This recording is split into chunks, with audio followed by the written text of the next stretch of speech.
Let's record already. We're live, Ethan. We're live now. What are we going to call this? I'll figure it out later.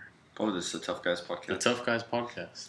All right, what's going on, Chief? My name's Ethan. This is my buddy Ryan. We're going to be talking about some car stuff today for this podcast. It'll be the first one. It's probably not the best, but... No, it's going to be the best. It probably will be the best, yeah. We're tough as fuck. So you're looking right here, the true 5-liter Coyote. Yeah, so we're looking at evolution of the Coyote engine, which is the 5.0, the legendary 5.0 that Ford has had for a long time, just obviously revisioned. I mean, this car is pretty legendary. I mean, me and Ryan are actually really into muscle cars. Not really, but yeah. Yeah, no, we're really into I only muscle drive cars. them. That's it. Only drive them, yeah. No, I'm just kidding. We're both really into it. Yeah, he's more of a Ford guy. I like a Mopar. I kind of like them all right now. We both drive 14 Mustang 5.0s, but Ryan's is pretty heavily modded out, right? Yeah. I just noticed it has 12-to-1 compression on the Gen 3. Yeah, I think you know, I don't know why they did that. I think they did the 12-to-1 compression just so like it'd be easier for like boost. Is it higher compression for boost or lower compression for boost? Lower compression for boost. It's I think the Cobra is what, like 10 to 1. True, you're probably right. Yeah. Lower I'm not compression sure. would make sense, yeah, because higher compression is probably going to be like just a little more like power, a little more like strain on the engine the higher the compression goes. So I can't remember, but I think if you're NA, you probably want to run high compression, and if you're on boost, you probably want to run lower compression. Yeah. The Cobra is like 8.5 to 10 to 1, anywhere between there, right? No, I think. Or no, it's just 10 to 1. I think that's the GT. Yeah, the 8.5 ratio is or for the just the V6. 04 GT and the V6, I guess. Which maybe it's a 9. Which was an amazing car. Horrible car. That 2.5 was trash, bro. It's a horrible car. It was dumb. Yeah, but no, we both got Gen 1 Coyotes. I mean, we've been in the car scene around San Antonio for, what, 5 years now, just about? I mean, I was out of it for a little bit. You were definitely in it longer. I mean, definitely things have gotten pretty hot in the streets. So, but we've seen everything from, you know, like maxed out insane Corvettes. Like whenever you had your 3-valve, remember that white Corvette? Yeah. Stupid fast. Yeah, the guy was just like, just go. Just drive. It's okay. You didn't need to honk. You're good. He had like full bolt-on cam probably. Big cam. Z06? Was he a Z06? I don't know. A C6 or a C5? All I know is it's fast. C5 has the flappy headlights, and C6 is like... What was a C6? Is it C6? Yeah. Yeah, those and cars. at the time, that was what they were coming out with. We didn't have the Stingrays yet, so...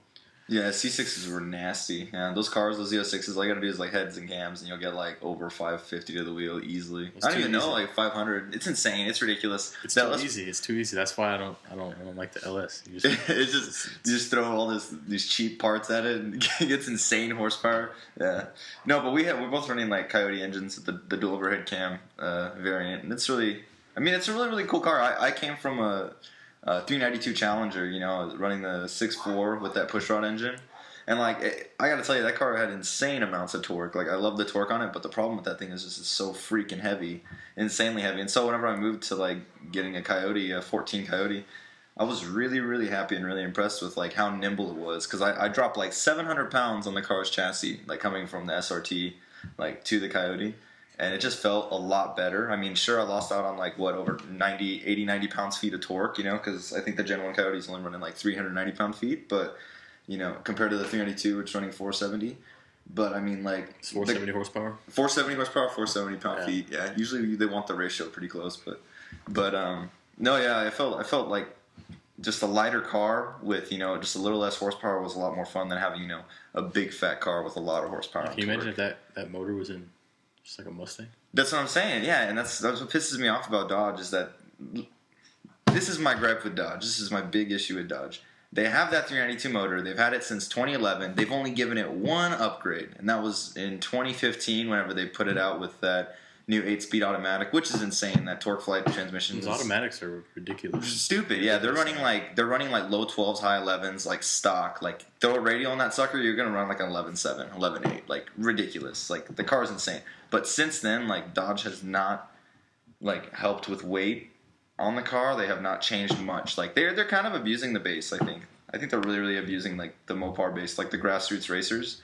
And they're I mean, it's cool that they're throwing out these new cars like the Hellcat, the Demon, the Red Eye, but like you got to remember, a majority of the market is not going to be able to afford those $65,000 cars. So you got to kind of work with what you got. And like, it was cool that they threw the Scat Pack out there. You can get that car for around like 36, 37 grand. But like, even then, it's still a heavy car. So like, there was always rumors of like the Barracuda coming out, like, following up on the Challenger. Like, they're going to put the Challenger away. Then the Barracuda comes out as like a much lighter weight, Mopar variant. But like, it just never happened. It's just never happened. And they still haven't announced like whether they're going to do it or not. And so like, that's just my issue with Mopar. I think they really take advantage of like the grassroots racers that are purchasing these cars, and they feel they're getting complacent because you see Chevy and Ford, going with this approach of like constantly like trying to chop each other. Like Chevy with the SS, the Camaro SS, they dropped like 400 pounds in weight on that car, threw the new LT1 in there. It was stupid fast when it came out.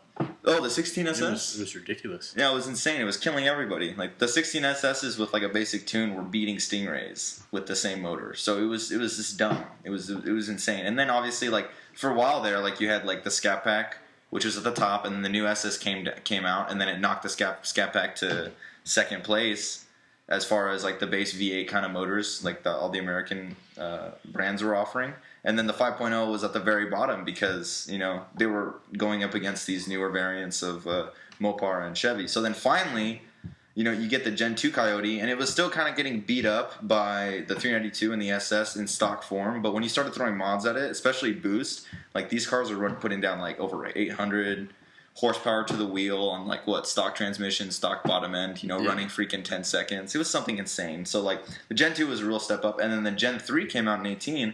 And now I'd argue that probably the Gen 3 is probably the strongest of the three right now. Do you think the Gen 3 is better than the LT1 and that 16SS or the 6 Gen SS? I want to say yes. But, I mean, these cars are stupid light, right? The Mustang really hasn't lost any weight. I think the Gen 3 Mustang, the 18 Mustang is like, 3,700 pounds, 38? And then I think the SS is like 3,500. So, I mean, honestly, I would still put it with the Gen 3. The issue with the newer Mustangs, 18 and up, is that they're pretty maxed out already from the factory.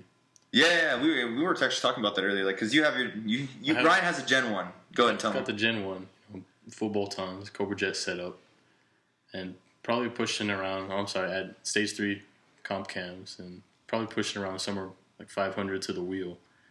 And these guys are going ahead and doing full bolt-ons on the 18, and they're getting the same numbers as me. Just around the same. Like, they're maybe getting like 10 more horsepower out of it. So is it really worth spending the money to put it into the 18? So obviously it's worth it to put it into the 11 to 14s because you're getting pretty much 130 horsepower gain. And these guys with the newer Mustangs are getting 30 to 40 horsepower after. Probably I would say 60, maybe 50 to 60, 40 to 60 depending on the car, and also depending on tuning, like because you have Lund tuning, which is it's still a great car. Yeah, but is it worth the? I guess you could say it's worth it, but like Alex always says, he says that if you're gonna if you want an NA build, get the Gen 1 Coyote. If you want the supercharged boost route, get the Gen 2 or the Gen 3. Like right now, I think the Gen 2 is probably the best motor as far as boost is, just because the Gen 3 is having those ticking issues. Mm-hmm. Like a lot of like the factory problems that Ford still needs to work out. That's so like, crazy, man. That's crazy. How many? How the piston slap? How many Mustangs are just coming into the dealership saying, "Why? What's going on?" Why is my motor already pretty much why is it broke? What's going on here? Yeah, the people are driving it around 1,000, 2,000 miles in, and they're getting like piston slap. The barbecue tick where it's inconsistently ticking randomly. And, Ford's saying, oh, it's not a big deal, it's not a big deal. And then a bunch of people are getting massive drivetrain failure. And it's really weird. It's really insane. But, as far as the Gen 3s that are actually working out, that are actually, running at the track, that aren't having problems, they're running, 12.1, high 11s, low 12s? Stock. Yeah. And what are they trapping, 118 or 120? Around 120, yeah. Yeah, 122, I think, last I saw. My brother's buddy had a 19, I think he ran a 12.5, but he let off at the track. And what was his trap speed? I don't know for that one, but his trap speed, he ran a 12. It was 120. Yeah, 120. That's pretty crazy. Just buying a car from the factory, and getting 12s, not even having to do anything. I don't even think he had a tune, so. Yeah. Was he running radials? Or no, just completely stock. Just running the stock tire? Stock tire, yeah. Wow, that's insane. Yeah, no, these the Gen 3 motors, like if they're not having any of those problems from the factory, like they're pretty much killing it. Especially when it comes to like boosts and like throwing on superchargers and twin turbos. Like I'm seeing Gen 3s right now, or maybe it's Gen 2s right now that are still running 9s. There's a lot of Gen 2s, yeah. It's mainly Gen 2s that are running like 9s with supercharger or twin turbos. They're literally just slapping on forced induction, and then they're getting like 900 horsepower of the wheel, like no problem on the transmission or the bottom end. And they're like freaking consistently, they're just like running like low 10s, high 9s, and it's just insane. But yeah, no, like if you're gonna go boost, you gotta go like Gen 2 or Gen 3, and then if you're gonna be in A, you gotta go Gen 1 for sure, because obviously you're gonna see the most gains from Gen 1. Not everybody wants to go boost, Yeah, no. It just goes those NA guys out there. Like myself, I've always been an NA guy. I agree. I like boost, but I feel like if you're gonna have a car that's a little more practical daily driving. Yeah, true. Yeah. I don't know, because like with boost, you never know when you're gonna freaking chuck a rod. Even with like strong motors, like just like you might be one pull away from the car just completely. Like those Subarus, man. What, the STIs? Yeah, the STIs with the turbos. I mean, if you even like attempt to modify those cars, unless you're messing with like the ringlands, those things are gonna fail. They blow up really bad? Yeah. I don't really know much about the STIs. I know Brian does. Brian was telling me that the cars they make here or the cars that are here, the motors aren't forged, or some part of the motor is forged, but the ones they make in Japan, or I think he's talking about Japan, the whole thing is like bulletproof. It's forged from the factory. They don't make the same motor. They don't put the same parts in the car. So those guys are able to do whatever they want with those cars, soup them up, and they're like Boxster engines, right? They wouldn't have any problem at all with making power and having to worry about things blow up. I feel like STI WRXs are pretty cool cars. Like if I weren't in a V8, I'd probably get an STI or something like that. Or yeah, like they're really cool, man. Or the Focus ST or the RS. All-wheel drive. Yeah. They're good cars, but yeah, as far as like these variants, the Coyote though. Like, yeah, if you want to go NA, you just gotta stick Gen 1. And Ryan knows, like Ryan, 100%. Like he's running probably top of the line products across the board as far as all of your bolt-ons. What are you running? Cooks for the long tubes, right? Cooks long tubes. Like pretty much. I don't want to say the best, but that's pretty much how it is. You were telling me about the monoblade, the throttle body. The monoblade. Yeah, I have the twin 65 millimeter. They said if you're going to be daily in the car more than you're going to be racing, the twin's probably what you want to do. Just so it's more practical to drive for your daily. With the monoblade, that's more for like the strip like drag racing. It's going to be more practical for that.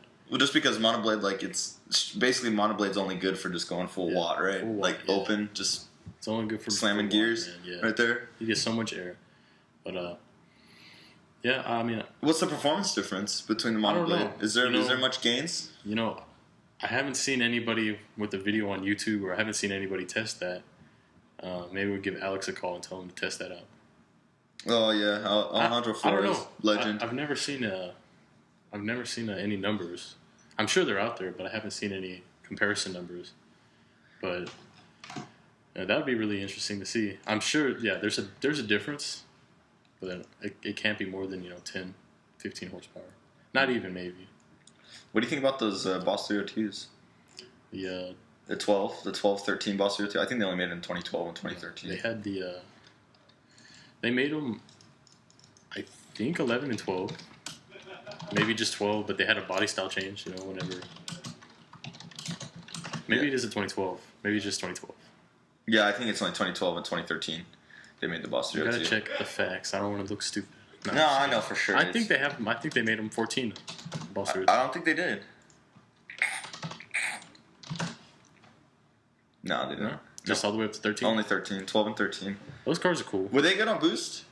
It's basically a Gen 2 motor, right? Isn't it? It makes 444 horsepower.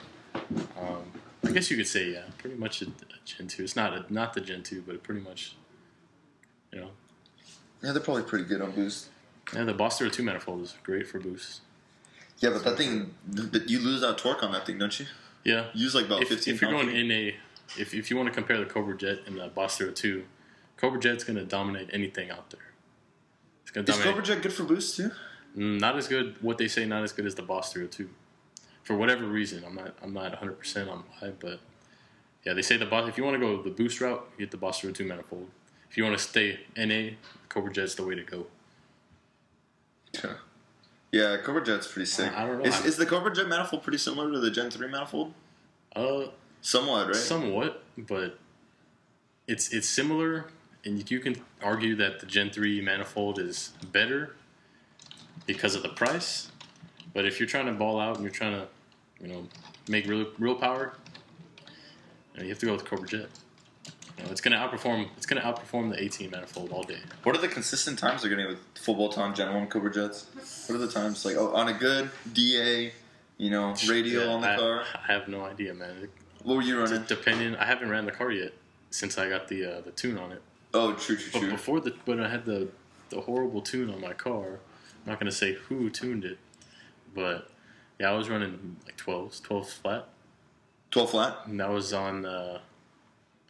I want to say I was on E85 too, but what were you trapping? I'm not sure. Like 118. 118. Okay, that's close to 18 base numbers, but that's obviously I don't know what the 18 runs with the 6-speed. No one, I have not seen a video of an 18 with the 6-speed manual run the track. They're all just 10 speeds, which I don't know. A lot of people don't know, but like I believe the same 10 speed that's in the 18 GT is the same 10 speed in the Camaro. Is it the same? I think it's the same exact transmission. Yeah, I think Ford and Chevy had worked on it together. That'd be funny if that's true. All I know is that those 10 speeds, yeah, they get down, man. It's cool to have automatic. Yeah, I feel like it used to be like automatics are trash, but now they're just way better than the stick shifts. The dual clutch. Next car I'm getting into is going to be full. It's crazy, man. Yeah, it's ridiculous. They're literally shaving off time, like just with the shifting, milliseconds quick. But I don't know, man. Like I said, I don't know if I could ever switch to the automatic though. Dude, yeah, this just takes the driving. What do you think about the GT500 with that stupid knob shifter? Oh, that thing pissed me off. I think Ford really messed up with that car. I'm glad it's an automatic. They could have designed that a little better. Like I know they're doing now. I forget the shop, but they're doing the automatic swaps in the GT500s, the 2014s. Yeah, they're throwing like 6R80s in them. No, is it 6R80 or the 4R200? I'm not sure what transmission it is, but I know it's an auto swap. Most cars are pretty crazy now. Yeah, they're running those 9s, aren't they? 10s, 9s, 10s, something insane, yeah. Because the GT500 previously only given a manual, right? Yeah, only manual. So yeah, I thought that was really cool. But yeah, I don't see a problem with them going straight automatic like the Demon. The Demon, yeah. The Demon and the Red Eye are automatics, straight automatics, because it's just a lot of power. But I still think, like, in my personal opinion, like, in regards to the new GT500, I feel like Ford really messed up. Like, people were asking for this car for the past 2 years. Technically, they've been asking since 2015 just because I think Chevy had upped the Z01's horsepower, and then Dodge had came out with the Hellcat that was killing everything. And then, people expected an answer from Ford, and they just came out with the GT350. Yeah, which wasn't very...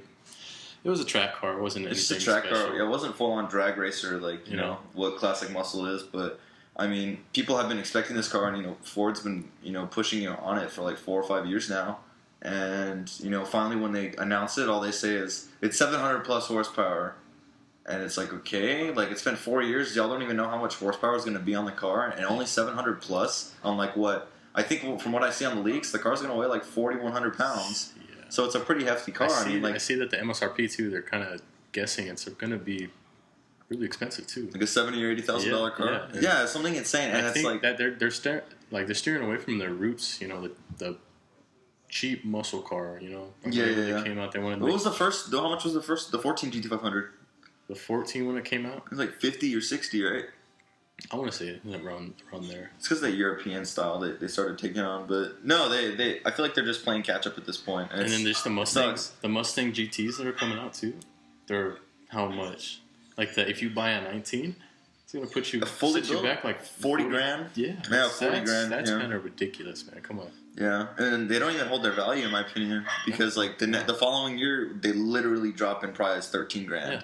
Like 13 grand, within a year when the newest model comes out. Which I understand you want to get the newest car if you're about that life, go for it.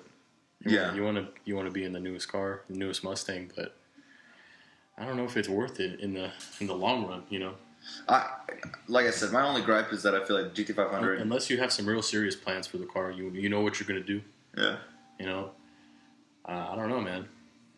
And it's also weird that the 18 Mustang is like keeping up with the 350. Yeah, that's kind of. It's like what you really screwed over all these people who bought the 350 by making the next base model V8 for the Mustang nearly just as quick. I think the 350 is still quicker, but like as far as like running at the track, yeah, the freaking Mustang GT is probably running a bit better freaking quarter mile times than the 350, which well, is like super I said, weird. It's a track car, more than anything. Yeah, it's just high suspension. They have the Magnerite on it, don't they? The magnetic suspension, I think. I think so. Yeah. I want to say they do. But anyways, in the GT500, I feel like I think that's on most of the S550s, right? Yeah, I think so. No, maybe, I don't know, on the performance package. I don't really know much about the S550s. And a lot of people hate on this, but I'm just upset that they went to independent rear suspension again. Yeah, I know. It's because they're trying to go more. They're trying to go more to the European audience, get more out of America, which kind of sucks. I mean, look at the entire design of the S550. Mustangs. I mean, yeah, everybody you either drag or you're a track racer, right? The Boss 2 was a full. It was a track car, but still you had the was it independent rear suspension? No. It was solid rear axle. Solid rear axle. Yeah. You could do whatever you wanted with that car, Mm-hmm. I mean, and I know they make kits. They make kits for the rear end to lock it in for the independent rear suspension. Yeah. In a way, technically, like lock it in, but I mean, it's just another part you have to buy. Yeah, I just. But like I said, it doesn't appeal to everybody. I don't see how that just Mustang was classically known as a straight up muscle car, straight up muscle going down the track quarter mile, drag racing car, and now they're trying to go. It seems like every year, especially with the S550, they're going away from the drag racing and they're going more so towards the track style. This European style of like track racing. And as like American buyers, I think people kind of get turned away from that. I think when the S550 came out, it turned me away from it, man. A little bit, right? Yeah. I mean, like honestly, I'm not really a big fan of the S550 body. Like instead of buying a new like 19 GT, or even like wanting to get like the GT 350, I'm looking at 302s. I'm happy with my car. I'm not saying I'm looking at cars. Yeah. I wouldn't even buy a new car. I would just go with a Boss 302 or something with the solid rear axle. Something that I'm familiar with. But I don't know. That's just the way that they want it to go. What about the Bullet too? The thing. The 2019 Bullet. That car is expensive. Yeah, it's like $50,000, isn't it? It's like 52,000. Yeah, something insane like that. And like, I would not pay 52,000 for a Bullet just for 20 extra horsepower, some different leather, They're like, and the freaking Highland Green. Cold air intake. They throw in a cold air intake and they freaking shoot the price up on like $12,000. Oh, let's talk about cold air intakes. So let's talk about that. Okay. So what's funny is that the other day I had it was yesterday. My freaking Gen 1 wouldn't start. My Coyote, my 14 Mustang. Wouldn't start. We thought it was a starter. Ryan comes over to help me out, trying to figure out what's wrong with the car. And for sure, like we just decided to take the tune off, put it to stock tune, put the stock intake back on. We do a roll start in the manual. I think it would help you because we might have had to take it back to the dedealership. So revert everything back to stock. Revert everything back to stock, and then sure enough, we get the car started. We take it to AutoZone to see if it's the battery, the starter, the starter, for the starter too. But it's funny. We got to AutoZone and we turned off the car. I was ready to go inside. He's like, "Hold on, let me try to turn it on." This car fires right up. And I was like, "Are you serious, man?" Yeah, it fires right up, and I was like, "Wow, this is dumb." So then the guy comes out, checks the starter. What is it called? What are you talking about? With the battery. There's the battery, the starter, and then there's a third one. He checks the alternator? The alternator. Well, I can't believe I can remember what it's called. It's so dumb of me. Yeah, no, it checks the alternator. Everything's fine. He said that it was running a little bit high on voltage, though. Which could possibly be a short, but whatever. The car's running good now. So then today, I just tell Ryan, I'm like, "Hey, dude, just keep the intake," because he was lending me a Steeda intake. And I just left my cold air intake on. My stock intake on. I had it on stock tune. Put on just a 93 race tune today with the stock intake. And honestly, the car feels like it's running better than with the freaking Steeda intake on. And so then, sure enough, going back to YOLO douchebag Alex Flores, he goes on to say like, "Hey man, like stock stuff is the best, right? Probably the stock intake. If you only if you're not running a 302 manifold or a Cobra Jet manifold or boost, just keep the freaking stock intake on there, because what you're doing when you throw in the cold air intake, like for you, Ryan, you need that freaking fat intake for your Cobra Jet, just because it's sucking in so much air. It doesn't matter how hot the inlet air temperatures are, the IATs, but when it comes to me, just running basic bolt-ons, not even changing out the manifold or anything. Yeah, just keep the stock intake. As soon as I put that new tune on there, just kept the intake on there, I have his exhaust work in the tune. The car was running way better, way more responsive. It's because I had a freaking open air intake just sucking a bunch of freaking hot air from under the hood. That's probably damaging horsepower, especially in the hot Texas summer or spring. The good thing about that intake, though, it does reuse the stock air duct. It's sucking air from, I believe it's from the grill. It's from the front grill. Yeah. It's coming from the front grill. Those are the best intakes, but I think you just got screwed over with that tune. It's probably a bad tune, yeah. I think so too. And it's crazy. How can you mess up just an intake tune? Intake exhaust or intake mid pipe tune? Yeah. Come on. It's so stupid. Yeah. It's just, we're not gonna name who it was. I'm sure y'all know. Yeah. I can't even. It'd be too obvious to say. Nobody who is a real tuner, I'll tell you that. Okay, so all the real tuners that are out there. Lund's no shot. Lund's the shit for sure. No, Lund is good. Yeah. Lund's probably the best Coyote tuner out there because they have Alex. Yeah. We keep mentioning Alex. Alejandro Flores. He's this guy on YouTube. He started out with this persona as called himself YDBT, Yellow Douchebag Tunes. He was just acting like how people act which are the best tunes, at car meets. But he doesn't tune anymore. Yeah, he doesn't tune anymore. Yeah, Yolo doesn't tune no more. Yeah, Yolo doesn't tune anymore. He actually works for Lund, and he tuned Ryan's car. My car. And real nice guy. Really, really nice guy, and he did a really good job with your car too. It was insane because I bought the tune and they said, all right, it's going to take 3 to 5 days for us to respond to you. And Alex is actually he's sought after, so it might take a little longer. So I was what they told you? They told me that, and I was like, okay. I didn't even attempt to check my emails for 3 days, and then I looked.